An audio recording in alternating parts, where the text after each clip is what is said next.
नमस्कार साथियों, अपने राजस्थान के इतिहास में और आमेर राजवंश जो पढ़ रहे थे और आमेर राजवंश में अपने स्वाई जयसिंह तक के पूरी चर्चा कर ली थी। आज अपने पढ़ेंगे आगे का जो शासक है ईश्वरी सिंह। तो ईश्वरी सिंह के बारे में चर्चा करते हैं। देखो ईश्वरी सिंह के का जब नाम आता है तो आपको याद आ जाना चाहिए देबारी समझौता।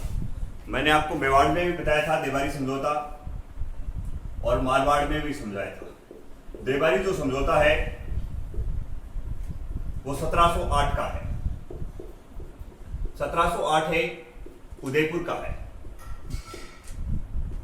का है। इस देबारी समझौते का उद्देश्य क्या था? खोया हुआ साम्राज्य प्राप्त करना, ये इसका उद्देश्य था। खोया हुआ साम्राज्य प्राप्त करना,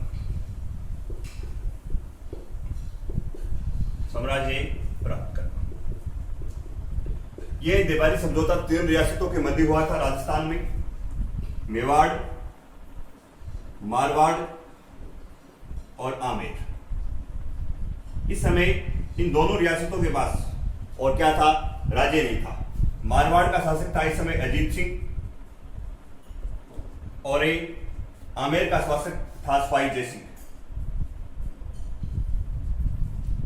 और मेवाड़ में इस समय शासक है महाराणा अमर सिंह द्वितीय।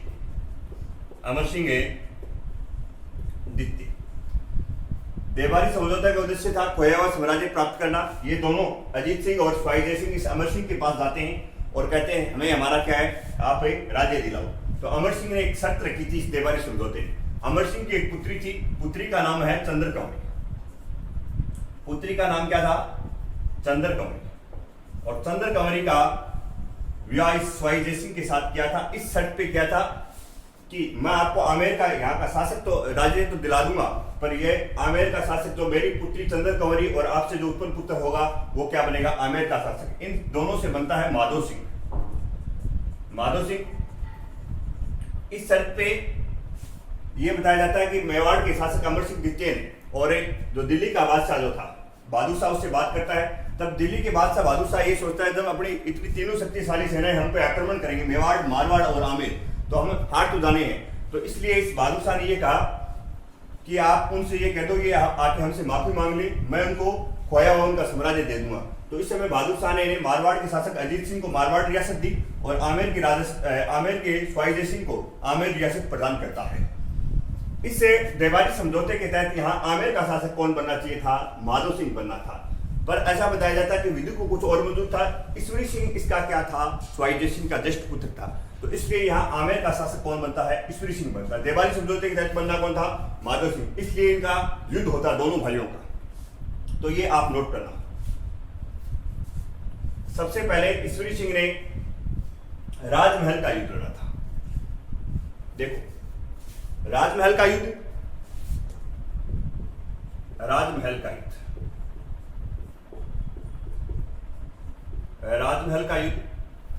ईश्वरी सिंह का जो कालक्रम मिलता है 1743 से लेकर 1750 तक मिलता है। एक दूसरा जो युद्ध लड़ता है ये बगरू का युद्ध। बगरू का युद्ध जो होता है वो जयपुर में हुआ। ये राजमहल का युद्ध टोंक में हुआ था। देखो राजमहल का जो युद्ध है ईश्वरी सिंह व माधो सिंह के मध्य लड़ा गया था। ईश्वरी सिंह और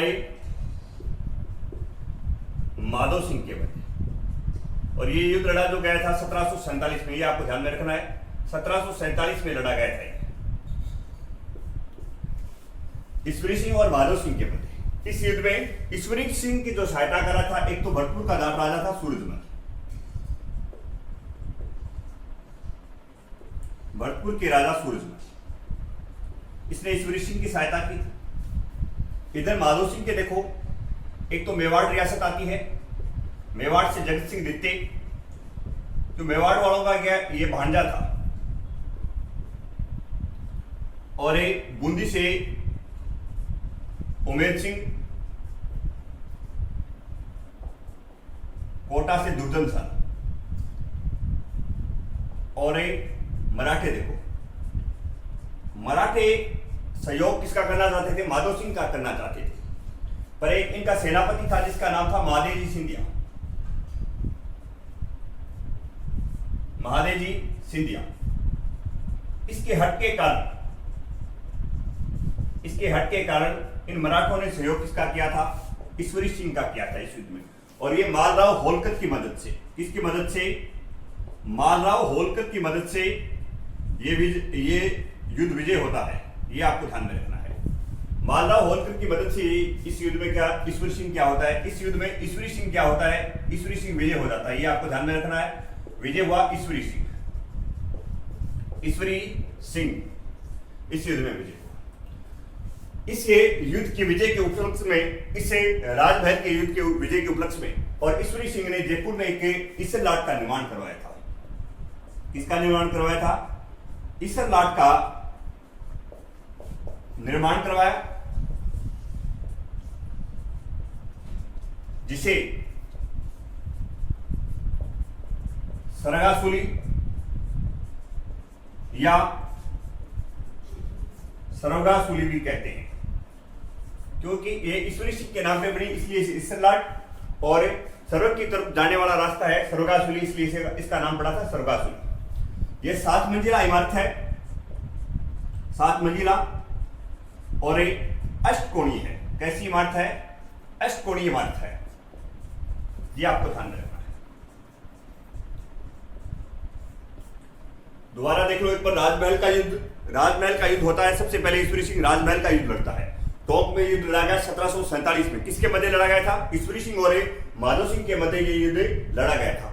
इस युद्ध में ईश्वरी सिंह की तरफ से भरतपुर के जाट राजा सूरजमल, और इधर मेवाड़, बूंदी और कोटा के, मेवाड़ के जगत सिंह द्वितीय, बूंदी के उमेर सिंह और कोटा के दुर्जन शाह, मराठा महादेवजी शिंदे के हट के कारण इस युद्ध में और किसकी सहायता करते हैं? ईश्वरी सिंह की सहायता करते हैं।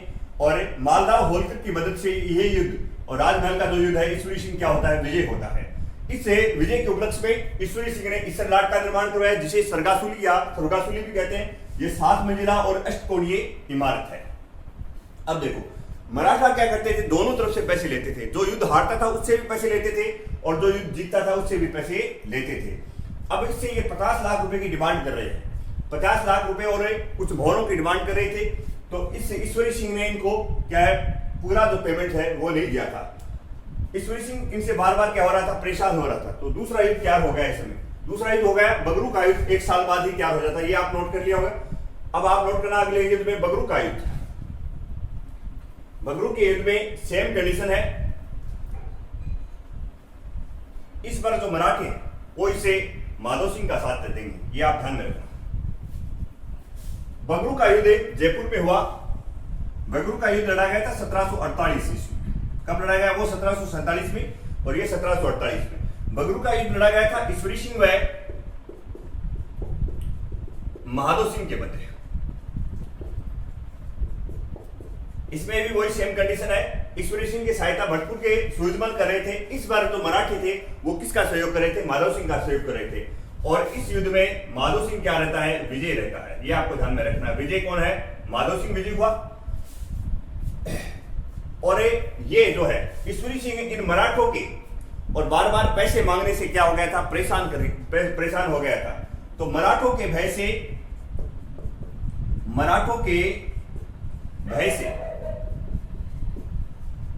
ईश्वरी सिंह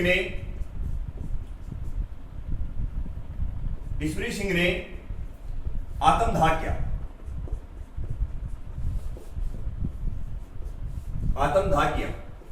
यह आप ध्यान में रखना कि आमेर का ऐसा कौन सा शासक था जो मराठों से परेशान होकर उसने आत्महत्या कर ली थी? वो ईश्वरी सिंह था। अब मराठों ने क्या कहा? अब आप माधव सिंह, आप गद्दी पे बैठ गए, हमें तो आप पैसे दो।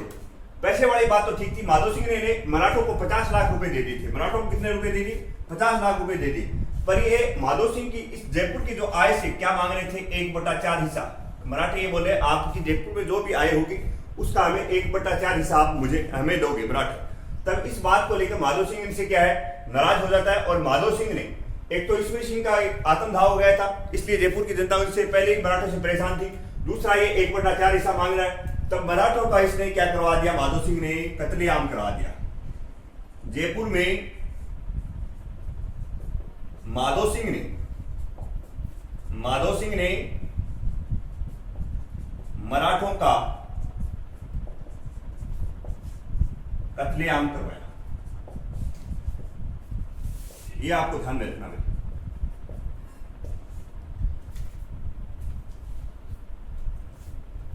एक और नोट करना, ईश्वरी सिंह की जो आत्मकथ प्रतिमा है वो आज वर्तमान में कहां है, वो सिटी प्लेस में रखी हुई है। ये और नोट कर लो आप, ईश्वरी सिंह की आत्मकथ प्रतिमा सिटी प्लेस जयपुर में है।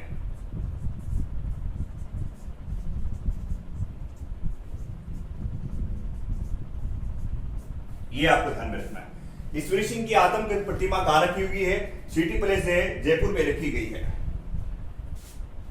आगे अब अगला शासक बनता है माधो सिंह।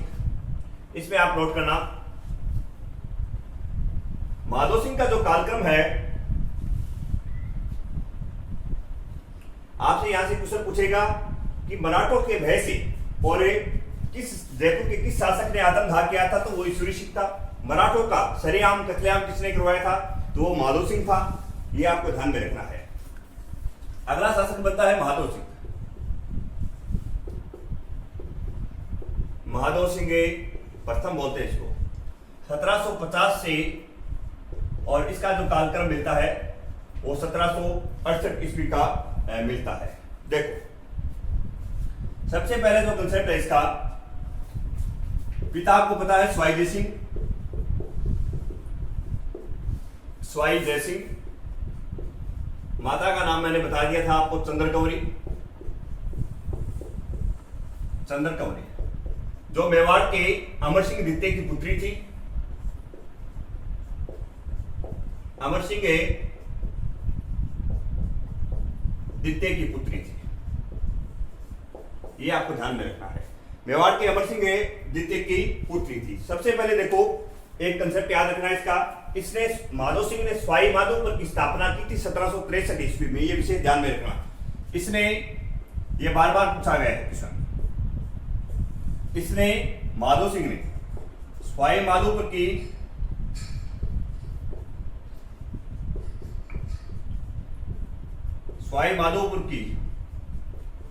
स्थापना की 1763 ईस्वी में। और देखो क्या बनवाया इसने, मोती डूंगरी जो महल है उनका निर्माण करवाया। मोती डूंगरी महलों का निर्माण जयपुर में करवाया था इसने।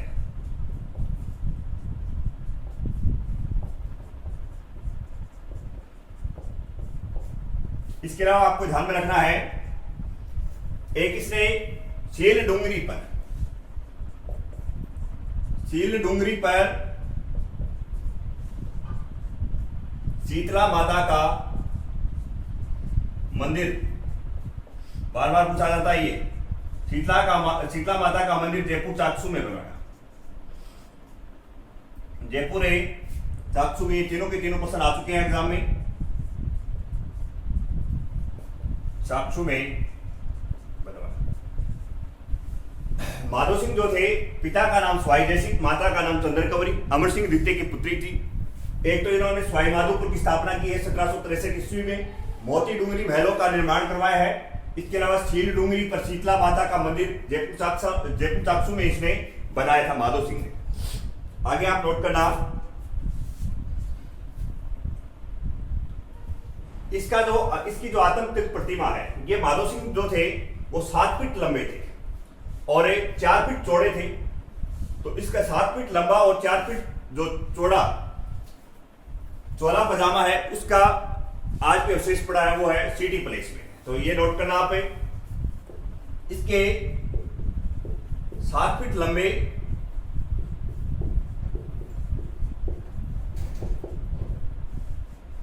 4 फीट चौड़ा,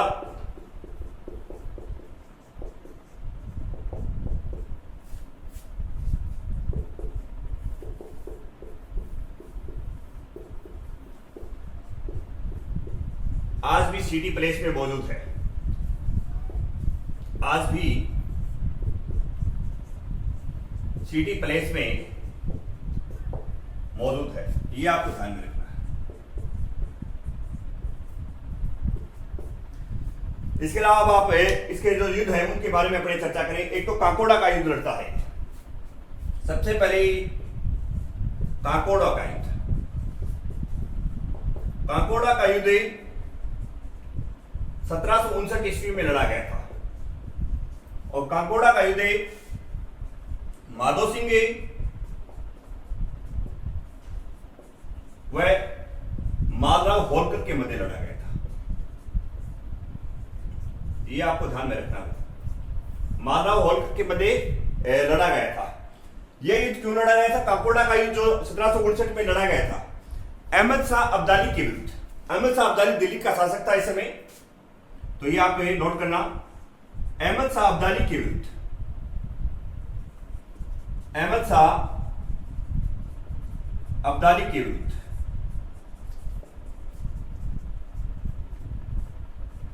पेशवाओं ने माधो सिंह से सहायता मांगी थी।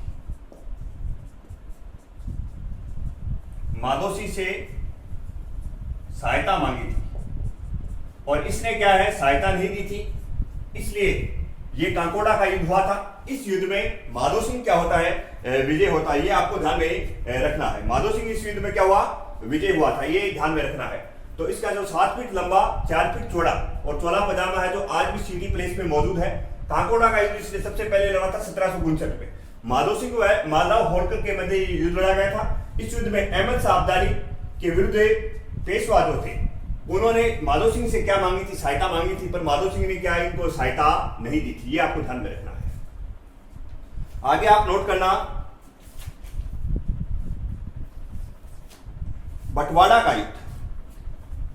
देखो बंटवाड़ा का जो युद्ध है वो 1761 का युद्ध है। बंटवाड़ा का युद्ध क्यों होता है वो आप नोट करना।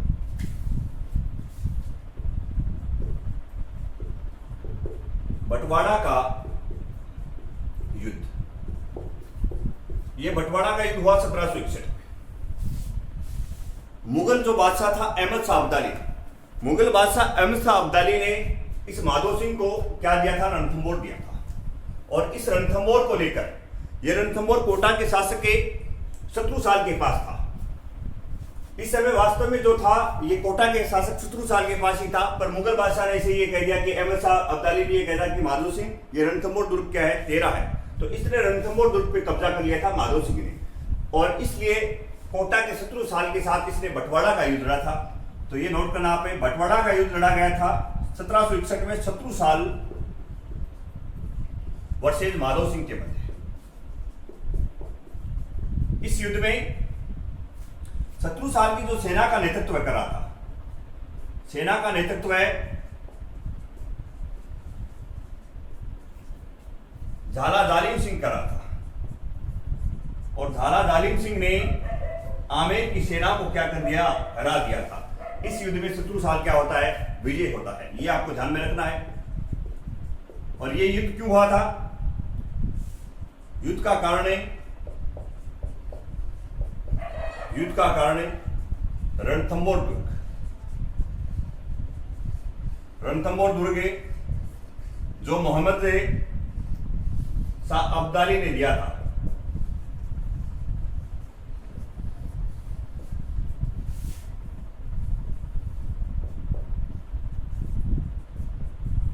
तो ये भी पूछ सकता है कि रणथंबोर का दुर्ग माधो सिंह को किसने दिया था, कि मोहम्मद शाह अब्दाली ने दिया था। ये आपको ध्यान में रखना है। बंटवाड़ा का युद्ध जो हुआ 1761 में शत्रुसाल व माधो सिंह के मध्य लड़ा गया था। इसमें सेना का जो इसकी सेनापति जो था शत्रुसाल का, वो झाला जालिम सिंह था। और झाला जालिम सिंह ने इस माधो सिंह की सेना को हरा दिया था। युद्ध का कारण था रणथंबोर दुर्ग। आगे आप नोट करना, माउंट का युद्ध। माउंट का जो युद्ध लड़ा गया 1767 में लड़ा गया था। माउंट का युद्ध, माउंट का युद्ध है, माउंट पड़ता है भरतपुर में। माउंट का युद्ध 1767 में,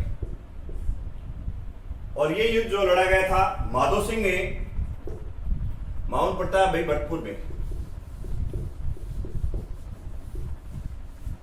माधो सिंह ने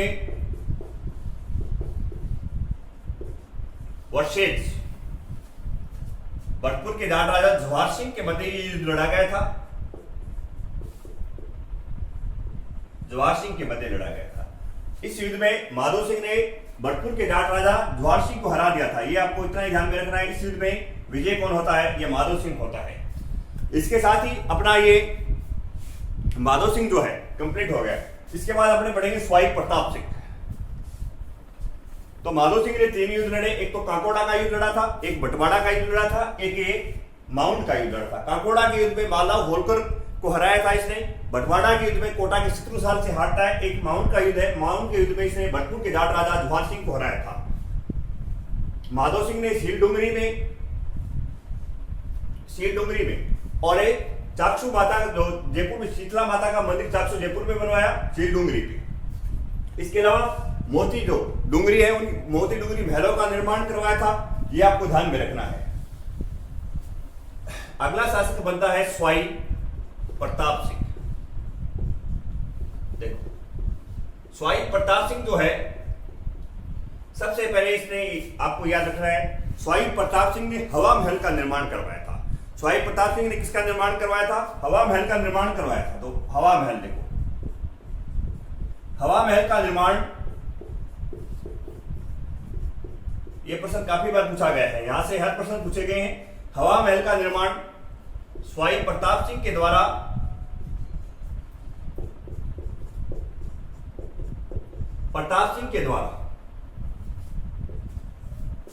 स्वाई प्रताप सिंह के द्वारा 1799 ईस्वी में करवाया गया। एक तो ये ध्यान में रखना है। इस हवा महल को राजस्थान का एरदुर्ग के नाम से जानते हैं। राजस्थान का एरदुर्ग,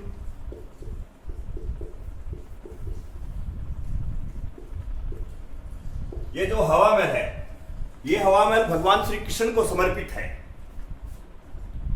भगवान श्री कृष्ण को समर्पित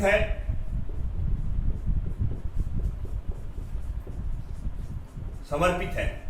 इसकी जब आकृति अपने देखते हैं, इसकी आकृति कृष्ण के मुकुट के समान जैसी लगती है।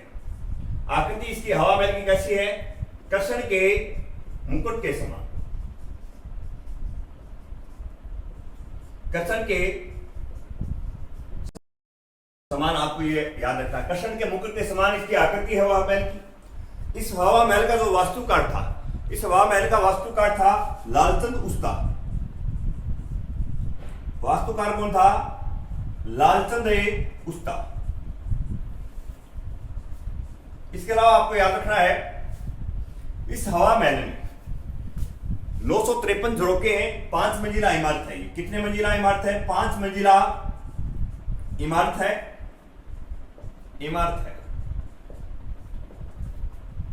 सबसे पहले जो इमारत है उसका नाम है शरद मंदिर। प्रथम जो इमारत है नीचे वाली, शरद मंदिर बोलते हैं जिसको। दूसरी को रतन, तीसरी को आप विचित्र, चौथी को आप याद रखना प्रकाश, पांचवी को हवा मंदिर। ये आपको ध्यान में रखना है। एक बार एग्जाम में यहां से क्वेश्चन पूछा गया था कि हवा महल की प्रथम इमारत कौन सी है। तो इस शरद मंदिर के अंदर एक मंदिर बना हुआ है प्रताप सिंह का, तो उसे प्रताप मंदिर भी कहते हैं। ये आपको नोट कर लेना है, प्रताप मंदिर। पहली इमारत को प्रताप मंदिर या शरद मंदिर के नाम से जानते हैं। इनमें ये रतन मंदिर, विचित्र मंदिर, प्रकाश मंदिर के सारे दिए हुए थे, पर ये शरद मंदिर की जगह क्या दे दिया था? प्रताप मंदिर दे दिया था। दोबारा देख लो एक बार। हवा महल का निर्माण स्वाई प्रताप सिंह के द्वारा 1799 ईस्वी में करवाया गया था। एक ये नोट कर लेना, इसमें 953 झरोखे हैं, ये भी पूछ लिया गया है। 953 झरोखे हैं। इसकी आकृति कृष्ण के मुकुट के समान है। इसका वास्तुकार लालचंद उस्ता था। ये कब बना ये भी पूछ लिया गया, 1799 में। इसके अलावा ये प्रश्न पूछ लिया गया है कि इसके 5 मंजिला इमारत है, तो पहली मंजिल का क्या नाम था? प्रताप मंदिर। इसे राजस्थान के एड़ दुर्ग के नाम से भी जानते हैं। तो अब आगे आप ये नोट करना।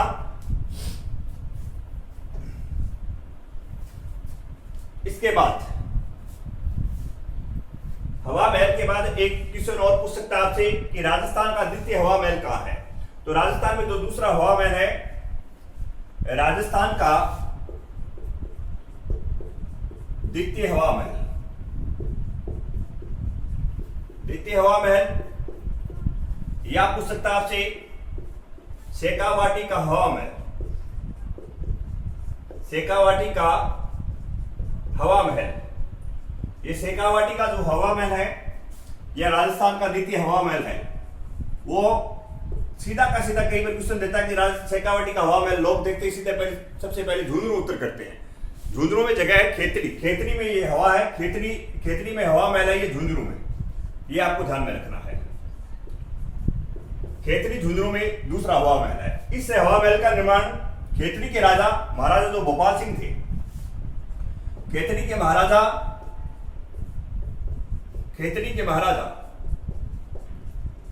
भोपाल सिंह ने 1760 ईस्वी में करवाया था।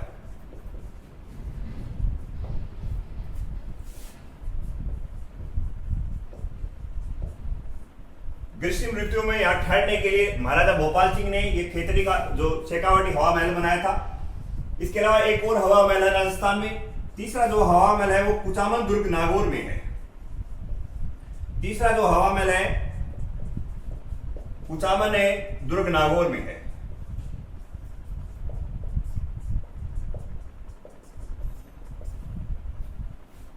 आगे आप नोट करना, सवाई प्रताप सिंह में अपनी बात कर रहे हैं। तो सवाई प्रताप सिंह ने पहला काम किया है हवा महल का।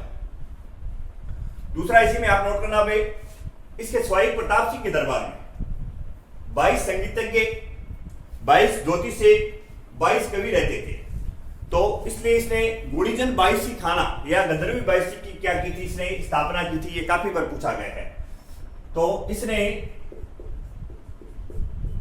गुणीजन खाना, गुणीजन है खाना या इसे बोलते हैं गंधर्वी 22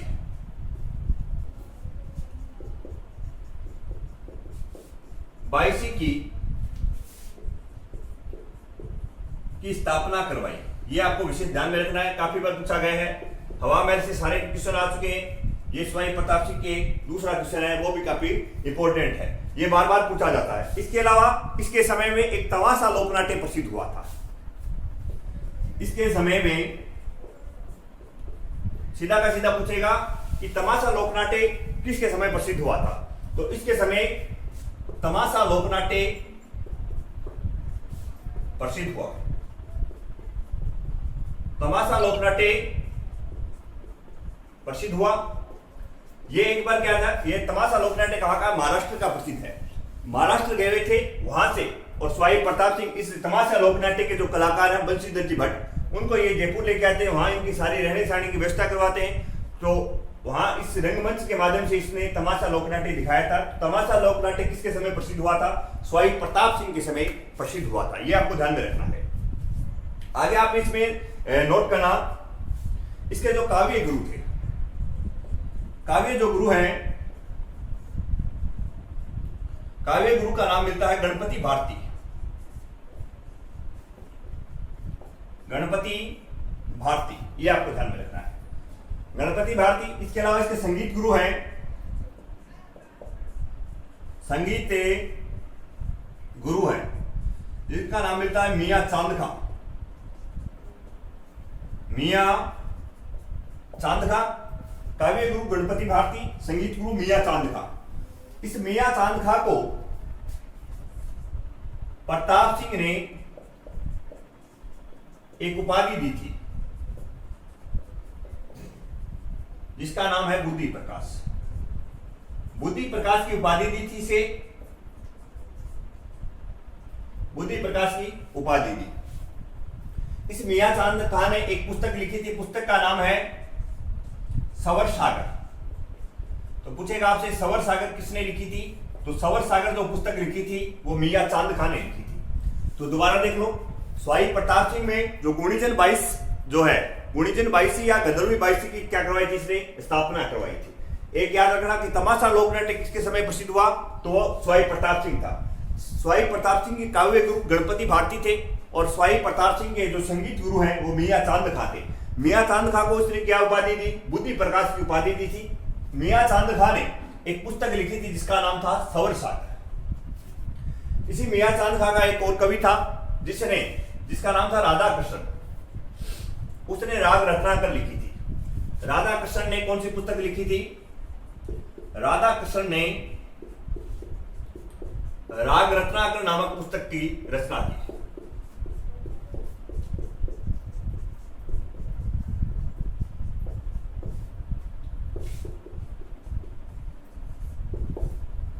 इसी का था कवि ये मियां चांद खा का। राधा कृष्ण ने राग रत्नाकर नामक एक पुस्तक लिखी थी। अब आगे आप नोट करना, स्वाई प्रताप सिंह के काल को चित्रकला के, जयपुर की चित्रकला का स्वर्ण काल माना जाता है। ये आप नोट करना, ये विशेष क्वेश्चन है कि जयपुर चित्रकला शैली का स्वर्ण काल किसके समय को माना जाता है। जयपुर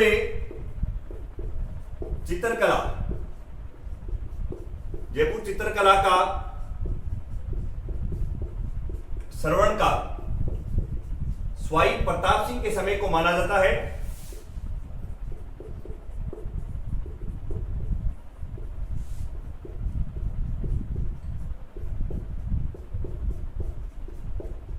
ये आपको ध्यान में रखना है, ये काफी अच्छा क्वेश्चन है कि जयपुर चित्रकला शैली का जो स्वर्ण काल है वो किसके समय माना जाता है, तो स्वाई प्रताप सिंह के काल को माना जाता है। इसने एक चित्रकला स्कूल बनवाया था, चित्रकला स्कूल बनवाया था।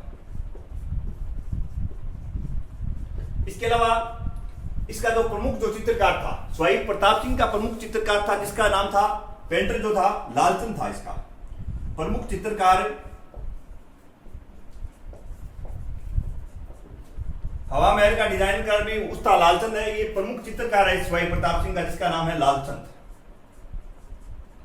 और ये लालचंद क्या करता था, जो पशुओं के और लड़ाई के जो सीन है वो क्या दिखाता था, तो इसकी सबसे बड़ी जो अच्छी पेंटिंग थी वो पशुओं की लड़ाई के दृश्य ये लालचंद दिखाता था।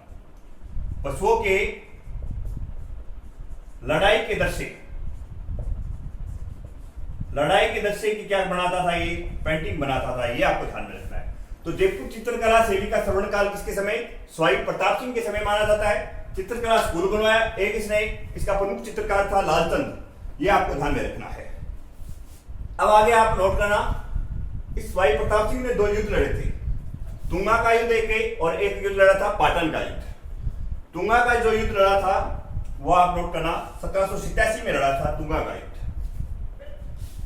तुंगा का जो युद्ध लड़ा गया था, ये बार ये राजस्थान में एक बार प्रश्न पूछा गया आरएस में, काफी अच्छा क्वेश्चन है। तुंगा का युद्ध, और तुंगा है दौसा में। तुंगा का जो युद्ध है वो 1787 में लड़ा गया था। इस युद्ध में, तुंगा के युद्ध में स्वाई प्रताप सिंह और जोधपुर के विजय सिंह की संयुक्त सेना ने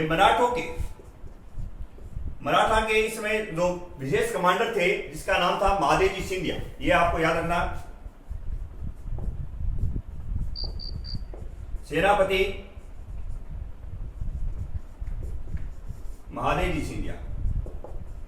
सिंधिया जो थे, इस महादेवजी सिंधिया की पूरे भारत में उस समय तूती बोलती थी। इस महादेवजी सिंधिया जो थे वो सबसे खतरनाक सेनापति थे मराठों के।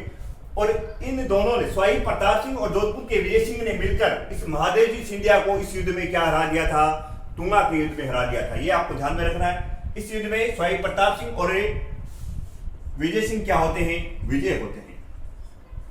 अब जब विजय होंगे तो शाम को क्या चल रही थी, पार्टी चल रही थी। तब ऐसा बताया जाता है कि इस राठौड़ों के सरदारों में से एक कवि था जिसने ये कह दिया कि मराठे आमिर को उखाड़ने के लिए आए थे, पर राठौड़ों ने क्या है, जोधपुर के जो राठौड़ है उन्होंने क्या रखी थी, लाज रखी थी।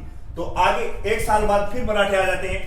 इस दूसरा युद्ध होगा पाटन का युद्ध, ये आप नोट करना इसमें। पहले इसमें आप याद रखना कि स्वाई प्रताप सिंह और जोधपुर की विजय सिंह जो है, इनकी संयुक्त सेना ने मराठों को हराया था, महादेव जी सिंधिया को हराया था। ये क्वेश्चन पूछा गया था कि किसको हराया था, तो जोधपुर मराठों के जो है सेनापति महादेव जी सिंधिया को इन्होंने हराया था। आगे आप नोट करना दूसरा पाटन का युद्ध। पाटन का जो युद्ध है, पाटन का युद्ध 1788 में होता है। पाटन का युद्ध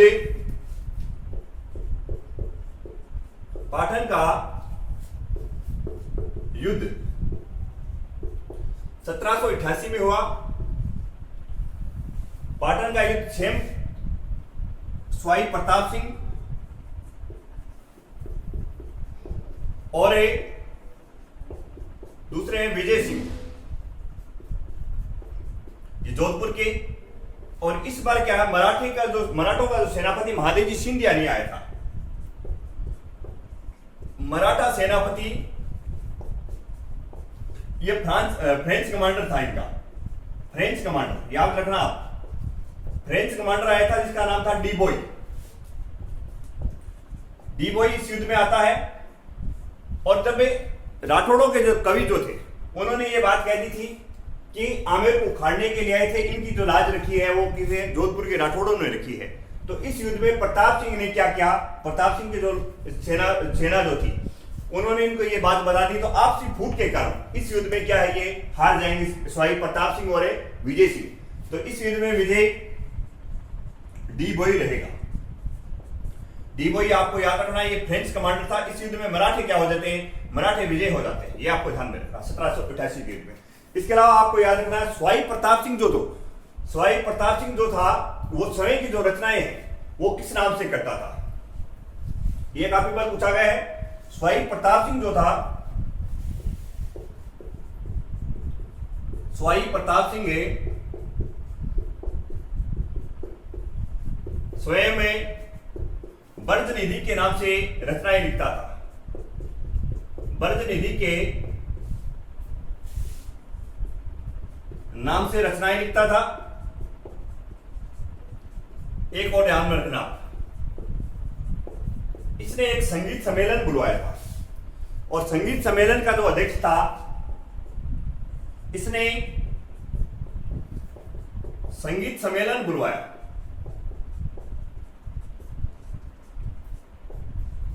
जो संगीत सम्मेलन जो बुलवाया था, उसका अध्यक्ष था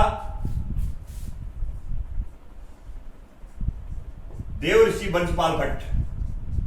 देव ऋषि बर्जपाल भट्ट। और ये बर्जपाल जो भट्ट है, ये आपको याद रखना, इस सम्मेलन में सारों ने मिलकर एक पुस्तक लिखी थी जिसका नाम है राधा गोविंद संगीत सार।